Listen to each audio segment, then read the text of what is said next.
हर हर महादेव।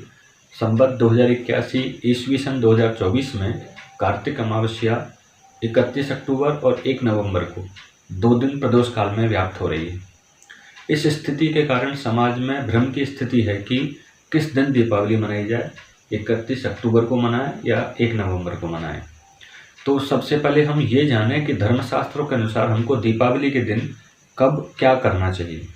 इस विषय में धर्म सिंधु में लिखा है कि कार्तिक अमावस्यायाम प्रातः अभ्यंग देव पूजादि अपराह्ने श्राद्ध कर्म प्रदोष समये दीपदानोल्का प्रदर्शन लक्ष्मी पूजनानि कृत्वा।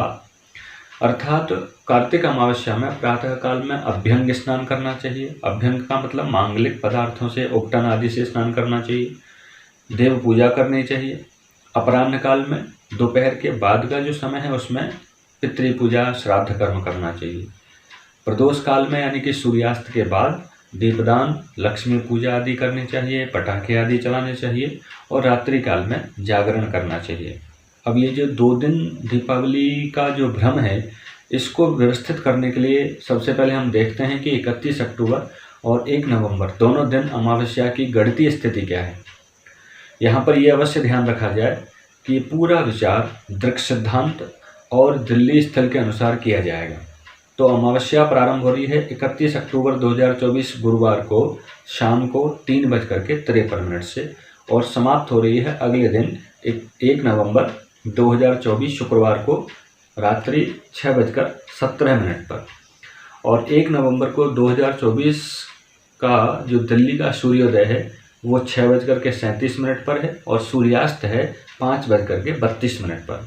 1 नवंबर 2024 को अमावस्या 3:30 प्रहर से कहीं ज़्यादा समय पर रही है और 31 अक्टूबर को अमावस्या 3 मुहूर्त से भी कम समय रही है। 1 नवंबर 2024 को दिल्ली के सूर्यास्त 5:32 के बाद अमावस्या 45 मिनट तक उपस्थित है, यानी कि 2 घटी में मात्र 3 मिनट कम रही है। इस पूरी गणितीय स्थिति को आप ध्यान रखिएगा।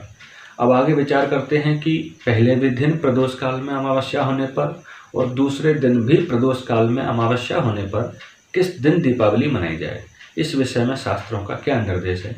तो धर्म सिंधु, निर्णय सिंधु आदि व्रत पर्व निर्णायक ग्रंथों में कुछ शब्दों के अंतर से लगभग एक जैसा ही निर्देश प्राप्त होता है कि दिनद्वये प्रदोष व्याप्तौ परा, यानी कि 2 दिन प्रदोष काल में अमावस्या होने पर दूसरे दिन का ग्रहण करना चाहिए।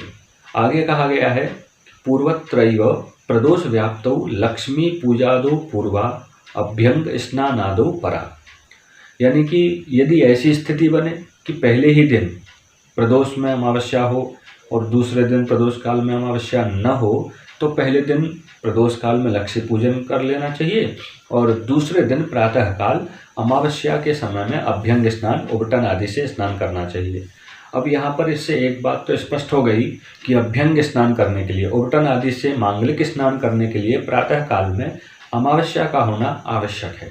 और 1 नवंबर को आपको प्रातः काल में अमावस्या भी प्राप्त हो रही है स्नान के लिए, देव पूजा आदि के लिए, और प्रदोष काल में भी अमावस्या प्राप्त है लक्ष्मी पूजन आदि करने के लिए। आगे धर्म सिंधु में लिखा है सूर्योदय व्याप्ति अस्तोत्तरम घटिकाधिक रात्रि व्यापिनी दर्शे सति न संदेह। यदि सूर्योदय से प्रारंभ होकर के सूर्यास्त के बाद 1 घटी यानी 24 मिनट से ज़्यादा समय तक प्रदोष काल में अमावस्या हो तो उसे पूरे पर्व के लिए, पूरे समय के लिए ग्रहण करना चाहिए।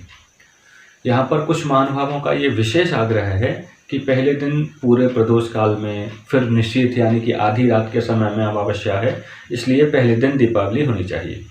लेकिन यहाँ पर निर्णय सिंधुकार का कहना है कि प्रदोषस्य मुख्यत्वादर्धरात्रे निष्ठे या भावाच्च, यानी कि दीपावली में प्रदोष काल का मुख्यत्व होने से आधी रात में अनुष्ठान का अभाव है। ब्रह्म पुराण के अनुसार आधी रात में लक्ष्मी जी के भ्रमण की बात जरूर आती है, परंतु दीपावली का लक्ष्मी पूजन आदि का जो प्रमुख कर्मकाल है वो तो प्रदोष काल ही है। अब बात करते हैं कि कुछ सज्जन ये भी कह रहे हैं कि अमावस्या के बाद प्रतिपदा में पूजा का निषेध है और उसका फल अच्छा नहीं है। तो भैया सबसे पहली बात तो ये है कि जब धर्म सिंधु आदि शास्त्रों में इन पूर्वापर सब बातों पर विचार करके ये निर्णय दे दिया गया है कि 2 दिन प्रदोष में अमावस्या होने पर दूसरे दिन प्रदोष काल में यदि 1 घटी से भी ज़्यादा समय तक अमावस्या रहती है तो दूसरे दिन ही ग्रहण करना चाहिए। तो फिर इसमें संशय बचता क्या है। दूसरी बात यह है कि प्रतिपद्य अमावस्याम तिथ्योर युग्मम महाफलम, युग्म वाक्य प्रमाण से अमावस्या और प्रतिपदा का युग्म यानी कि संयोग ये तो सुखद माना गया है। अमावस्या के बाद प्रतिपदा का संयोग शुभ माना जाता है। इसलिए इस भ्रम में न रहें कि 1 नवंबर को रात्रि 6:17 के बाद लक्ष्मी पूजन, दीपदान ये सब कृत्य प्रतिपदा के कारण से नहीं कर सकते हैं, नहीं करने चाहिए। ये एक भ्रम मात्र है। ऐसा नहीं करना कि सोशल मीडिया पर फैल रही बातों में आकर के 31 अक्टूबर को पूरे प्रदोष काल में और निशीथ यानी कि अर्धरात्रि में अमावस्या होने की बात से प्रभावित होकर और 1 नवंबर को प्रदोष में कम समय की अमावस्या और रात्रि में प्रतिपदा बताने वाली बातों से भयभीत हो जाएं। ऐसा नहीं करना है।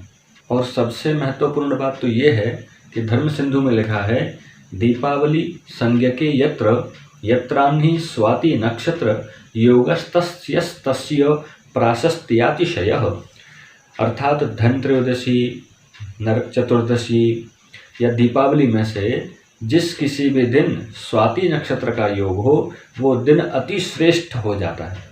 अब यहाँ ये देखा जाए तो अमावस्या और स्वाति नक्षत्र का जो संयोग है वो 1 नवंबर को प्राप्त है। इस दृष्टि से भी 1 नवंबर को दीपावली मनाना श्रेयस्कर है। अब वैसे तो यद्यपि भारत में सभी स्वतंत्र हैं, कोई भी जब चाहें जैसे चाहें वैसे ही कोई भी व्रत पर्व, लक्ष्मी पूजन, दीपावली आदि कर सकते हैं, मना सकते हैं। और कुछ लोगों ने तो 22 जनवरी 2024 को ही कह दिया था कि हमारी दीपावली तो आज ही हो गई।